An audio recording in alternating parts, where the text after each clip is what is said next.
Hallelujah, praise the lord. প্ৰভু যীশুৰ মধুৰ নামত আপোনালোক সকলোকে স্বাগতম জনালোঁ। আশা কৰোঁ আপোনালোক সকলোৱে ভালে আছে। সুন্দৰ দিন, সুন্দৰ বতৰ ঈশ্বৰে আমাক দিলে, তাৰ কাৰণে ঈশ্বৰ ধন্যবাদ। আজিৰ দিনটোৰ আৰম্ভণিতে আমি ঈশ্বৰৰ বাক্য চাওঁ। প্ৰিয় বিশ্বাসীসকল, আজিৰ ঈশ্বৰৰ বাক্য আমি লৈছোঁ গীতমালা 68 অধ্যায়ৰ 18 পদ। তাত সুন্দৰ ঈশ্বৰৰ বাক্যই আমাৰ কাৰণে কৈ আছে, তুমি ওপৰলৈ উঠিলা, তুমি বন্দী কৰাবিলাকক বন্দী কৰি লৈ গলা। প্ৰভু যীশুৱাই মনুষ্যৰ লগত থাকিবৰ নিমিত্তে তুমি সিহঁতৰ পৰা উপহাৰ গ্ৰহণ কৰিলা। এনেকি তুমি বিদ্ৰোহীবোৰৰ পৰাও উপহাৰ গ্ৰহণ কৰিলা। Hallelujah, praise the lord. ঈশ্বৰৰ এই সুন্দৰ বাক্যৰ কাৰণে ঈশ্বৰক ধন্যবাদ দিওঁ। প্ৰিয় বিশ্বাসীসকল, ইয়াতে আমি গভীৰভাৱে যদি চাওঁ তেনেহ'লে ইয়াতে আমি গম পাওঁ যে তুমি ওপৰলৈ উঠিলা বুলি কৈ আছে। হালেলুয়া। ওপৰলৈ কোনে উঠিলে? ইয়াতে আমি প্ৰভু যীশুখ্ৰীষ্টৰ বিষয়ে আমি জানিবলৈ পাওঁ।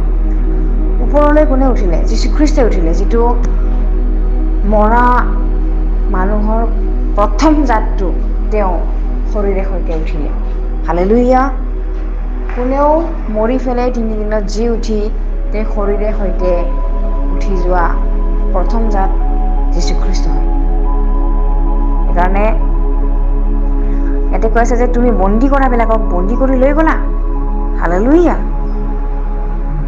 যিবিলাকে বন্দী কৰে, যিবিলাকে বেলেগক বন্দী কৰে, ঈশ্বৰে সিহঁতক বন্দী কৰি নিয়ে।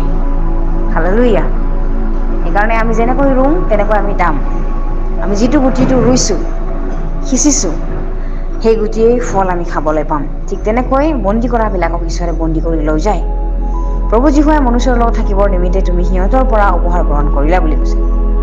প্ৰভু যীশুৱাৰ প্ৰেমটো, সৃষ্টিকৰ্তাৰ প্ৰেমটো যাতে মানৱ জাতিয়ে বুজি পায়, আৰু প্ৰভু যীশুৱাই যে মানৱ জাতিৰ ইমান প্ৰেম কৰে তাৰ প্ৰমাণটো প্ৰভু যীশুৱে দেখাই কেনে গৈছে।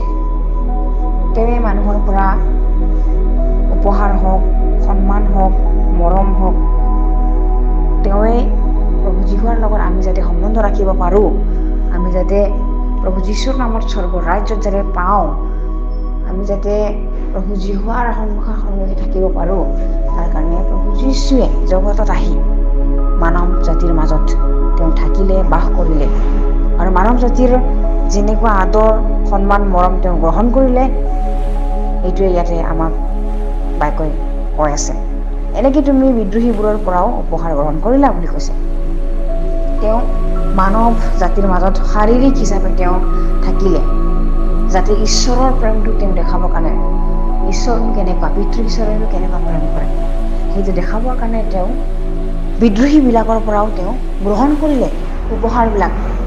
তেওঁ মানৱ জাতিৰ মাজত থাকি ঈশ্বৰৰ প্ৰেমটো জনাই গ'ল যে ঈশ্বৰে বিদ্ৰোহীবিলাককো যাতে তেওঁবিলাকে মন সলনি কৰে, যাতে ঈশ্বৰলৈ ঘূৰি আহে। তাৰ কাৰণে ঈশ্বৰে যে ভাল বেয়া, ধাৰ্মিক অধাৰ্মিক সকলোৰে ওপৰত যে একে সমানে যে মৰম কৰে, একে সমানে যে বৰষুণ দিয়ে, ৰ'দ দিয়ে, সেইটো বুজাবৰ কাৰণে যীশুখ্ৰীষ্টই শাৰীৰিক হিচাপে জগতত আহি মানুহৰ মাজত এনেকুৱাই তেওঁ থাকিলে।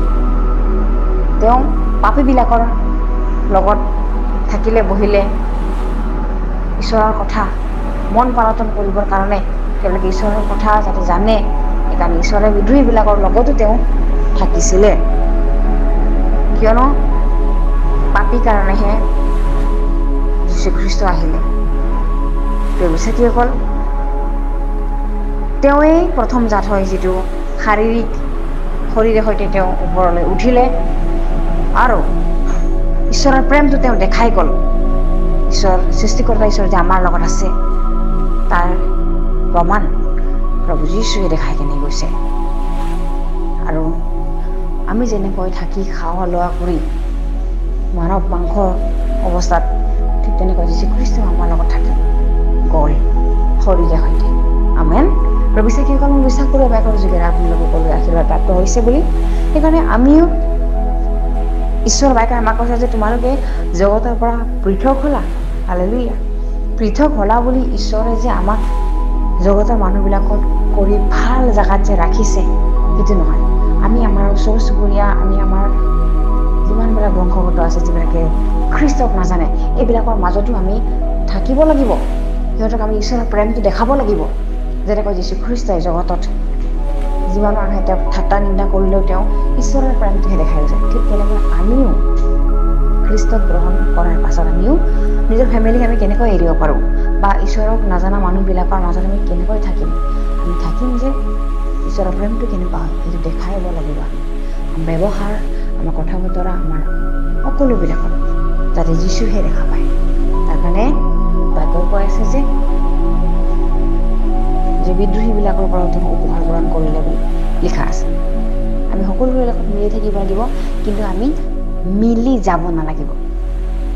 কিন্তু আমি মিলি থাকিব লাগিব। কিয় থাকিব লাগিব? যাতে ঈশ্বৰৰ প্ৰেমটো আমি তেওঁবিলাকক দেখাব পাৰোঁ। হালেলুয়া। আহক আমি একেলগে প্ৰাৰ্থনা কৰোঁ। ধন্যবাদ প্ৰভু সুন্দৰ বাক্যৰ কাৰণে। তুমি যোগ্য ঈশ্বৰ, তুমি প্ৰেমময় ঈশ্বৰ, তুমি প্ৰেম হয় প্ৰভু। তুমি এই প্ৰেম,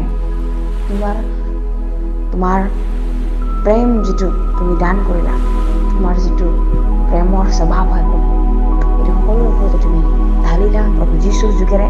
ধন্যবাদ দিওঁ প্ৰভু। শুনি থকা কৈ থকা সকলোৰে ওপৰত তুমি একে সমানে আশীৰ্বাদ কৰিবা। এই সকলো যাচনা নাচৰতি প্ৰভু যীশুখ্ৰীষ্টৰ নামত অৰ্পণ কৰিছোঁ। আমেন।